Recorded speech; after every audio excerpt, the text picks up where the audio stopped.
아들 우주 예수 그리스도를 믿습니다. 그는 성령으로 잉태되어 공중녀 마리아에게서 나시고 본디오 빌라도에게 고난을 받아 십자가에 못 박혀 죽으시고 장사된 지 사흘 만에 죽은 자 가운데서 다시 살아나셨으며 하늘에 오르시어 전능하신 아버지 하나님 우편에 앉아 계시다가 거기로부터 살아있는 자와 죽은 자를 심판하러 오십니다. 나는 성령을 믿으며 거룩한 공교회와 성도의 교제와 죄를 용서받는 것과 몸의 부활과 영생을 믿습니다. 예. 찬송가 519장 1절 4절 찬송드리겠습니다.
백지민사에 나와서 답변을 드리겠습니다.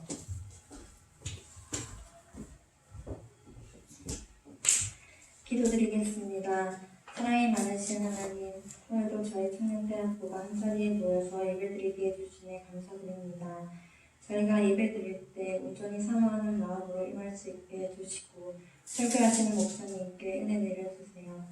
코로나로 힘든 시국 가운데서도 생활 속에서 주님이 함께 하시는 것을 잊지 않고 살아가게 해주세요. 그리고 저희 청년대학교가 좀 더 기도로 힘써 나갈 수 있게 도와주세요. 감사드리며 예수님 이름으로 기도드립니다. 아멘.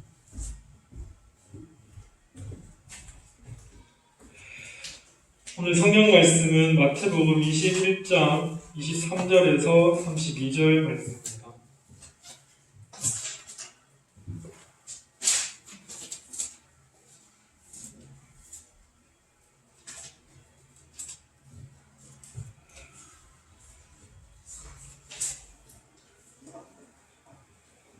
자, 먼저 돌아가겠습니다. 예수께서 성전에 들어가 가르치실세 대제사장들과 백성의 장로들이 나와 이르되 내가 무슨 권위로 이런 일을 하느냐 또 누가 이 권위를 주었느냐. 예수께서 대답하시되 나도 한 말을 너희에게 이르니 너희가 대답하면 나도 무슨 권위로 이런 일을 하는지 이르리라. 요한의 세례가 어디로부터 왔느냐 하늘로부터냐 사람으로부터냐. 그들이 서로 의논하여 이르되 만일 하늘로부터라 하면 어찌하여 그를 믿지 아니하였느냐 할 것이요. 만일 사람으로부터 하면 모든 사람이 요한을 선지자로 여기니 백성이 좋다 하여. 예수께 대답하여 이르되 우리가 알지 못하노라 하니 예수께서 이르시되 나도 무슨 권위로 이런 일을 하는지 너희에게 이르지 아니하리라. 그러나 네 생각에는 어떠하냐 어떤 사람에게 도와드리는 그에 너희들에게 가서 예언을 보고 가서 알아라 하니. 대답하여 이르되 아버지 가겠나이다 하더니 가지 아니하고 둘째 아들에게 가서 또 그와 같이 말하니 대답하여 이르되 실소리다 하였다가 그 후에 미치고 갔으니. 그 둘 중에 누가 아버지의 뜻대로 하였느냐 이르되 둘째 아들이니이다. 예수께서 그들에게 이르시되 내가 진실로 너희에게 이르노니 세리들과 청년들이 너희보다 먼저 하나님의 나라에 들어가리라. 요한이 의의 도로 너희에게 왔거늘 너희는 그를 믿지 아니하였으되 세리와 청년을 믿었으며 너희는 이것을 보고도 끝내 밀쳐 믿지 않을거다. 네, 목사님 나오셔서 저희 말씀 전하시겠습니다.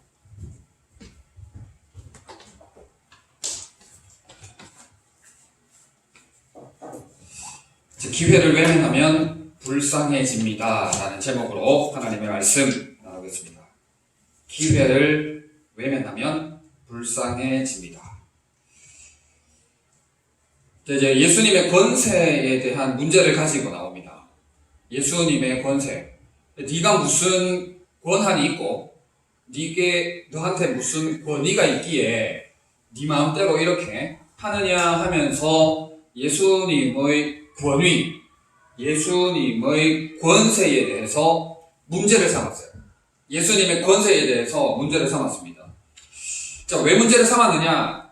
오늘 본문 전에 성전 청결 사건이 있었어요. 성결 정화 작업하는 사건이 있었습니다. 성결 정화 작업, 이 사건에 대해서 여러분들 알죠? 내 집은 기도하는 집이다. 내 집을 장사하는 집으로 만들지 말라라고 말씀하시면서 예수님께서 성전에 장사판이 벌어진 것들을 뒤엎어버리는 그런 사건이 있었습니다. 그래서 지금 예수님께서 이제 대제사장들과 장로들이 찾아와가지고 무슨 권위로 지금 이러한 행위, 악한 일들을 하느냐 따지러 온 거죠, 지금. 예수님께 지금 따지러 온 겁니다. 자, 만약에 예수님께서 하나님의 권위로 했다고 하면 신성모독죄로 예수님을 엮을 것이고, 또 독자적인 권한으로 했다고 하면 이것은 사내들인 공회를 모독하는 죄로 엮으려고, 이래도 엮을 것이고 저래도 엮으려고 이 사람들이 작전을 잘 짜고 왔어요. 작전을 잘 짜고 왔는데, 그런데 이 함정을 예수님께서 지혜롭게 잘 풀어가십니다. 이게 랍비들이 흔히 하던 방식이라고 하는데 예수님께서 오히려 역질문을 하는 거예요. 오히려 역질문을 하는 게 뭐냐? 세례 요한의 세례가 하늘로부터냐 사람으로부터냐를 질문을 하시는 거예요. 자, 이 사람들이 이제 곤란하게 됐어요. 상황이 완전 역전이 됐습니다. 세례 요한의 세례가 하늘로부터라고 하면 예수님의 권위를 인정하는 격이 됩니다. 그런데 세례 요한의 권세가 사람으로부터다 라고 대답을 한다면 이 상황에서 세례 요한의 지지자들, 세례 요한을 지지하는 사람들이 상당히 많았습니다. 그래서 사람으로부터다라고 이야기를 하면 대제사장들과 장로들이 많은 사람들과의 적대관계를 형성하게 되는 겁니다. 그러니까 장로들과 대제사장들도 이 세례 요한이라는 문제를 놓고 하늘로부터 받은 권세다라고 이야기하자니 예수님을 인정하는 꼴이 되고, 사람으로부터다라고 생각하려고 하니까 대중들을 적대시해야 되는 거예요. 수많은 사람들과 대적 관계에 들어가야 됩니다. 그러니까 이러지도 저러지도 못하는 상황 속에서 대제사장들과 장로들이 뭐라 그럽니까? 모르겠다. 모르겠다. 대답 안 하겠다. 어떻게 얘기합니까? 우리는 알지 못한다. 이렇게 대답을 하죠. 우리는 알지 못한다라고 이렇게 대답을 합니다. 예수님의 권세, 예수님의 권위에 대해서 공개석상에서 싸움을 걸었어요. 공개석상에서 싸움을 걸었다가 오히려 역공당해가지고 부끄러움, 쪽팔림을 당하고는 저들이 물러가게 되는 그런 상황이 지금 초래하고 있습니다. 여러분, 예수님의 권위, 예수님의 권세가 우리가 잘 알아야 될 것인데, 권위와 권세는 형식적으로 나타나는 것보다도 실질적인 삶의 내용으로 그 권위를 증명하는 것이 훨씬 중요합니다. 여러분, 나무는 각각 그 열매로 한다 하죠. 우리 하나님 말씀에 나무는 각각 그 열매로 한다 하지 않습니까? 열매로 그 사람이 어떤 권위와 권세를 지녔는지를 알 수가 있는 거예요. 삶을 보면 그 사람이 어떤 권위와 권세를 지녔는지를 알 수가 있다 하는 것이죠. 여러분, 제가 너무 자주 이야기합니다만은 법무부 장관이라는 직책과 직무를 가졌다고 해서 그 권위가 있겠죠. 그 권위가 있겠죠. 있겠지만 실질적으로 그 형식적인 것보다도 삶으로 보여지는 권위와 권세가 훨씬 더 중요하다 하는 것입니다. 여러분, 예를 들어서 제가 여러분들 앞에 이렇게 말씀을 전하기에 앞서서 일주일 동안 술, 담배하고 새벽에 새벽 기도도 안 하고 설교 준비도 안 하고 맨날 놀러 다니고 산으로 놀러 바깥으로 다니다가 이 자리에 와서 여러분들 앞에 설교한답시고 하나님의 말씀은 안 전하고 놀러 갔다 가는 이야기나 하고 뭐 어떻게 뭐 맛집 얘기나 하고 뭐 그런다면 여러분들이 솔직히 목사의 권위를 여러분들이 인정하겠습니까? 인정 못하죠. 인정할 수가 없죠. 인정할 수가 없는 것이죠. 여러분, 권위는 직함, 직급 이러한 것으로 모양은 갖출 수 있겠으나 실질적인 그 권세와 권위의 힘은 열매에 달려있다는 거예요. 우리의 삶에 실질적인 모든 것들이 달려있다 하는 겁니다. 예수님은 요한복음 4장 34절에서 나의 양식은 나를 보내신 이의 뜻을 행하며 그의 일을 온전히 이루는 이것이니라 라고 말씀을 하셨어요. 예수 그리스도의 권세가 어디로부터 나옵니까? 하나님의 뜻을 이루는 모든 일로부터 나온다라고 예수님이 말씀을 하고 있는 거예요. 나의 양식은 하나님의 뜻을 이루는 그것으로부터 나온다라고 그것으로부터 온전히 된다고 말씀을 하고 있는 거예요. 예수님은 성전보다 더 크신 분이고 더 크신 분이시고 안식일의 주인이세요. 안식일의 주인이시고 그리고 세례 요한은 나는 그의 신발끈을 풀기도 감당하지 못하겠노라 라고 말씀을 하셨습니다. 이렇게 성경에 예수 그리스도에 대한 권위와 권세와 자격, 성전보다 더 크신 안식일의 주인이다 하는 것들이 차고 흘러 넘침에도 불구하고 자료가 차고 흘러 넘침에도 불구하고 길이요 진리요 생명 대신 하나님의 아들을 지금 유대 지도자들, 장로들과 대제사장들이 몰라보지 않습니까? 몰라보잖아요. 모르잖아요. 정말 안타까운 일이 아닐 수가 없고 예수 그리스도의 권세를 모르는 자는 부끄럽게 된다. 쪽팔리게 된다. 자, 두 번째, 회개의 기회를 외면한 사람들입니다. 회개의 기회를 외면한 사람들. 자, 이어서 비유가 나옵니다. 이어서 비유가 나오는데 막 첫째 아들과 둘째 아들에 대한 비유가 나오죠. 첫째 아들은 예라고 대답했지만 했습니까? 안 했습니까? 일 안 했죠. 자, 둘째 아들은 아니요라고 했지만 이내 잘못을 뉘우치고 어떻게 했어요? 했죠. 누가 잘한 아들이냐, 누가 순종한 아들이냐라고 했을 때에 회개하고 순종한 둘째 아들이 잘했다라는 비유 이야기가 나오지 않습니까? 이게 그 말인 거예요. 유대 지도자들아, 니네가 맏아들이야. 얘 해놓고 안 했지. 니네 잘못했어. 그런데 지금 오늘 뭐 오전 목사님 말씀도 지금 계속 누가복음 보고 있으니까 이제 성경 이제 개 얘기 나왔지 않습니까? 개. 저도 예전에 그 말씀 한번 전했던 적이 있는데 지금 이방인들 얘기 안 합니까? 세리와 창녀 지금 얘기하고 있잖아요. 그들이 말하는 개 아닙니까? 그들이 말하는 인간 쓰레기 아니에요? 인간 쓰레기가 둘째 아들 아닙니까? 아니요 했지만 회개하고 잘못을 뉘우치고 순종해서 하나님의 자녀의 권세와 하나님의 백성의 카테고리 안에 들어온 이들을 이야기를 하는 거예요. 그러니까 회개한 세리와 창녀는 하나님의 나라에 들어가지만 끝내 회개하지 않은 유대 지도자들은 하나님의 나라에 들어가지 못한다는 것을 이야기를 하고 있는 거예요. 회개의 기회를 지금 주고 있잖아. 회개의 기회를 주고 있을 때 기회를 줬을 때 잡아.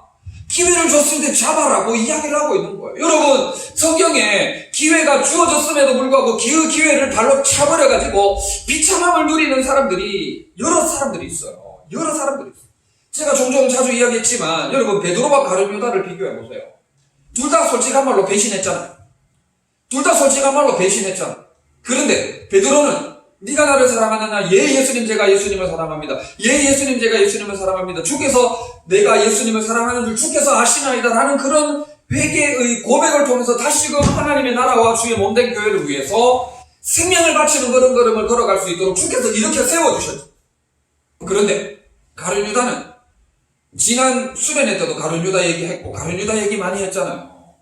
기회가 있었음에도 가룟 유다는 기회마다 발로 뻥뻥 차버렸어. 기회마다 가룟 유다는 그 기회를 발로 뻥뻥 차버리고 예수님께서 누가 도둑이다, 누가 훔친다, 수시로 가룟 유다를 지적하셨고 여기에서 뭐 이렇게 뭐 뽑아가지고 나가는 자가 그 나를 죽일 자다라고 명확하게 구체적으로 가슴 쿡 찔러가지고 지적해 주셨음에도 불구하고 가룟 유다는 회개하지 않았어. 후회는 했는데 후회하고 회개는 명확하게 다르다고 우리가 누누이 얘기했지 않습니까? 기회를 놓쳐버렸어. 스스로 자기 목숨을 끊어버렸어. 안타깝죠? 주어진 기회를 뻥 차버리니까 불쌍해지는 거예요. 안타까워지는 거죠. 여러분 뭐 많습니다. 오늘 오전 예배 중에서도 담임 목사님 부자와 나사로 얘기 그냥 잠깐 이렇게 언급하고 지나갔지 않습니까? 나사로가 부잣집에서 부스러기 음식 찌꺼기라도 달라고 얼마나 애원하며 부잣집에서 으슬렁으슬렁 거렸습니까? 그런데 부자가 복음을 받아들였나요? 복음을 받아들이지 않고 죽고 나서 이제 이 비유가 성경에 나오잖아. 나사로 이야기가. 천국에 가가지고 부자가 뭐라 그럽니까? 지옥에서 천국으로 이야기할 수도 없겠지만 성경에 비유가 나오잖아요. 아브라함이시여 나사로를 다시 우리 집에 보내가지고 복음을 듣게 해달라고 그렇게 이야기를 하지 않습니까? 그리고 내 혀에 나사로로 하여금 물 한 방울 떨어뜨려 달라고 이야기하잖아. 그죠? 그렇게 이야기하잖아. 근데 이거 있을 수 없는 비유이긴 한데 근데 그게 됩니까? 안 되죠. 그들에게는 지금 현장에 있는 선지자들이 있다. 현장에 말씀을 전하는 하나님의 자녀들이 있다. 그들로 족하다 이래버리고 치워버리죠. 나사로가 안 가도 되고. 그러니까 기회를 놓쳐버리니까 끝인 거예요. 때로는 하나님께서 세컨 찬스, 두 번째 기회, 세 번째 기회를 주십니다. 주세요. 그런데 결정적인 기회를 놓쳐가지고 결국에는 돌이킬 수 없는 길로 추락하는 그런 일들이 있다는 거예요. 가룟 유다가 우리에게 뭐 그렇게 보여주고 있고 부자와 나사로에서도 부자가 그런 모습들을 보여주지 않습니까? 지난주에 말씀을 나눴을 때 한 부자 청년, 돈 많은 부자 청년, 지지난주입니까? 말씀 나눴죠? 예수님께서 나를 따르라 했을 때 다 순종했지만 전부 다 순종했지만 뭐를 순종하지 못했어요? 재물을 가난한 자들에게 나눠주고 예수 그리스도를 따라라는 이 말씀에 순종을 못해가지고 예수님을 버려버리죠. 예수님을 버려버리고 물질 따라 가버렸죠. 여러분 세컨 찬스, 두 번째 기회가 왔을 때 여러분 반드시 잡아야 돼요. 여러분 내면세계의 질서와 영적 성장이라는 책에 보면 사울 왕과 세례 요한을 비교하고 있어요. 세례 요한은 철저히 자신을 낮췄죠. 감췄죠. 예수님이 흥해야 되고 자기는 이제 쇠해져야 되고, 근데 사울은 끝까지 자기를 드러냈다 이런 쪽으로 조금 비교를 하고 있어. 그러니까 결국 사울은 어떻게 됐습니까? 비참한 죽음을 맞이하게 되었죠. 그러나 세례 요한도 뭐 죽음이나 이게 뭡니까 왕들의 세력 다툼 가운데 이게 세례 요한도 비참한 죽음을 맞이하긴 하지만 하나님이 보시기에 또 이 성경의 세례 요한에 대해서는 뭐라고 기록하고 있습니까? 세례 요한 이보다 더 큰 자가 없다. 이보다 더 큰 자가 없다고 지금 성경이 기록을 하고 있지 않습니까? 칭찬의 급이 다른 거예요. 칭찬의 급이 다르다 하는 것을 볼 수가 있는 거죠. 여러분 이러한 기회가 왔을 때 여러분 기회를 잡을 수 있는 여러분들 될 수 있기를 바랍니다. 기회를 놓치면 불쌍하고 처참하게 되는 거예요. 불쌍하고 처참하게 되는 겁니다. 회개의 기회를 놓치지 말고 은혜의 기회를 잡고 하나님을 경험하는 기회를 잡고 정말 믿음으로 선한 싸움을 잘 달려나가는 여러분들 될 수 있으면 참 좋겠어요. 여러분들 지금은 여러분들끼리 별로 차이가 안 나는 것 같죠? 지금은 별로 차이가 안 나는 것 같지만 이 믿음의 기회, 회개의 기회, 하나님을 만날 수 있는, 하나님을 경험하는 찬스, 이거를 잡고 있는 자와 그냥 어슬렁어슬렁 하는 자와는 나중에 엄청난 격차가 벌어질 거예요. 사도 바울이 뭐라고 그럽니까? 방금 얘기했지만 믿음의 선한 경주, 믿음의 선한 싸움을 잘 싸우라, 잘 달려가라, 이런 얘기를 하지 않습니까? 이거를 영적인 기회를 잡고 나아가는 자는 싸움에서 이기는 자예요. 경주에서 승리하는 자입니다. 여러분, 경주는 달리기로 생각을 할 수 있겠죠? 여러분, 우리가 같이 믿음생활, 신앙생활 하고 있지만 사실 누구는 달리기 1등하고 누구는 저 끝에 마지막으로 들어오는 사람들이 있는 거예요. 경주적인 개념으로 볼 때. 여러분, 믿음의 싸움에서도 마찬가지인 거예요. 싸움 잘하는 사람이 있고 싸움 못하는 사람이 있는 겁니다. 여러분, 이 기회를 잡는 자는, 기회를 알고 잡는 자는 믿음의 경주에서 승리자가 될 것이고, 믿음의 싸움에서 이기는 자가 될 것이고, 신앙의 여정, 평생에 달려가는 신앙의 여정에서 웃는 자가 될 거예요. 우리가 하나님의 나라에는 들어가겠지만 전부 다, 우리가 하나님의 나라에는 전부 다 들어가겠지만 그 상급적인 측면에 있어서는 다 똑같을 수가 없어요. 다 똑같을 수가 없습니다. 지금 유대 지도자들과 세리와 창녀를 이렇게 지금 첫째 아들과 맏아들과 나누셨듯이, 여러분, 먼저 된 자로서 나중 될 자가 있을 것이고 나중 된 자로서 먼저 될 자도 있는 거예요. 그러므로 여러분, 영적인 것을 사모하고 영적인 것을 추구하고 목말라 하고 목마른 사슴이 시냇물을 찾아 헤매이듯이 갈급해하고 갈망하고 추구하는 여러분들의 삶이 될 수 있으면 참 좋겠습니다. 예수님은 나와 아버지는 하나다라고 말씀하셨어요. 예수님의 모든 권세는 하나님 아버지로부터 말미암고 그 권세를 모르면 불쌍해지는 거예요. 비참해지고 안타까워지고 처참해지는 거예요. 그리고 기회는 항상 있는 게 아니에요. 기회는 항상 있는 게 아닙니다. 기회는 왔을 때 잡아야 돼요. 여러분들의 삶의 현장에서 정말 그 기회가 주어졌을 때에 그 기회를 잡을 수 있는 영적인 민첩함과 민감성이 있기를 바라요. 지금 오늘 이 시간 하나님의 신실함을 깨닫고 온전한 믿음과 진실한 회개를 통해서 주님 주시는 참된 평안과 자유, 구원과 능력, 생명과 하나님의 권세를 풍성히 누리는 여러분들 다 되시기를 진심으로 바랍니다.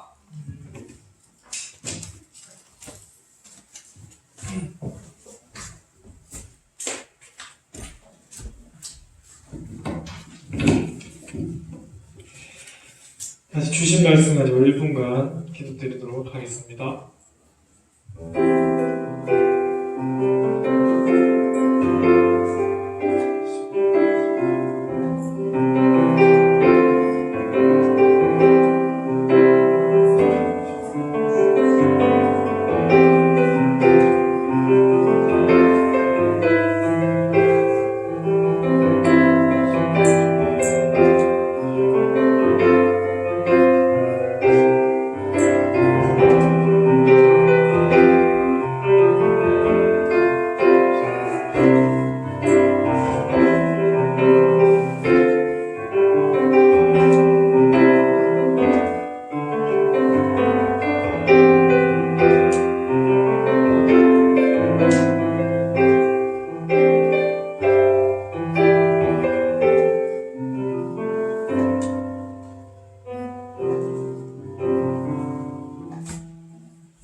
같이 찬송가 522장 2절, 4절, 5절 찬송 드리면서 준비하신 헌금 드리겠습니다.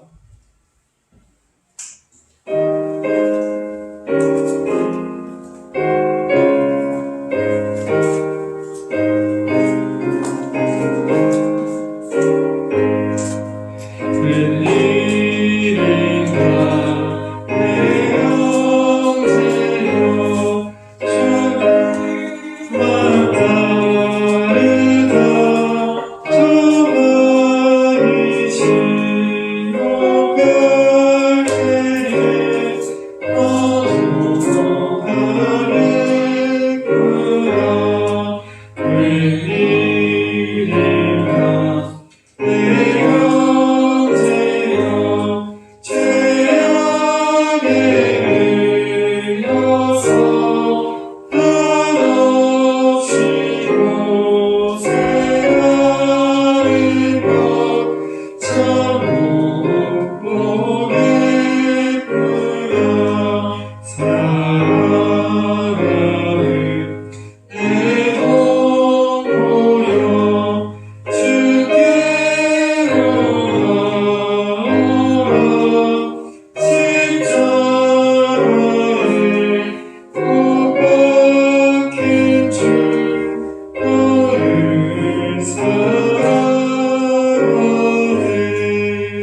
갑자기 생각이 나가지고 얘기를 하는데, 우리 고3 100일 뭐 이렇게 기념으로 뭘 챙기곤 하지 않았나요? 한번 좀 고민해 보시고 잘 준비하면 좋겠습니다. 기도하겠습니다. 사랑과 은혜가 많으신 우리 하나님 아버지, 참 감사합니다. 어려운 시기에 주의 청년들이 온 마음 다하여 하나님을 예배합니다. 몸과 마음과 정성을 다하는 예배 가운데 우리 하나님 풍성한 은혜를 허락하여 주시옵고, 이길 힘을 허락하여 주시옵고, 주님을 바르게 깨닫고 믿음의 경주를 잘 달려가는 저들 되게 하여 주시옵소서. 주님을 온전히 신뢰하고 또 진실한 회개를 통하여서 이 땅 가운데 선한 영향력을 미치며 또 기회를 잡아서 하나님의 도구로 귀하게 쓰임받는 복된 인생들 되게 하여 주시옵소서. 구체적인 기도 제목을 가지고 기도하며 진로를 고민하며 방향을 설정해 나가고자 합니다. 우리 주님 선하게 인도하여 주시고 평생에 함께하여 주시옵소서. 정성을 다하여 예물을 드린 손길들 우리 하나님 기억하여 주시옵고, 하늘의 것으로 땅의 것으로 풍성케 하여 주시옵소서. 감사를 드리며 예수님의 이름으로 기도드립니다. 아멘. 우리 주 예수 그리스도의 크신 은혜와 하나님 아버지의 사랑하심과 성령님의 위로 교통 충만케 하심이 전심을 다해 예배드린 우리 모든 청년대학부 지체들 위해 영원토록 함께 있을지어다. 아멘.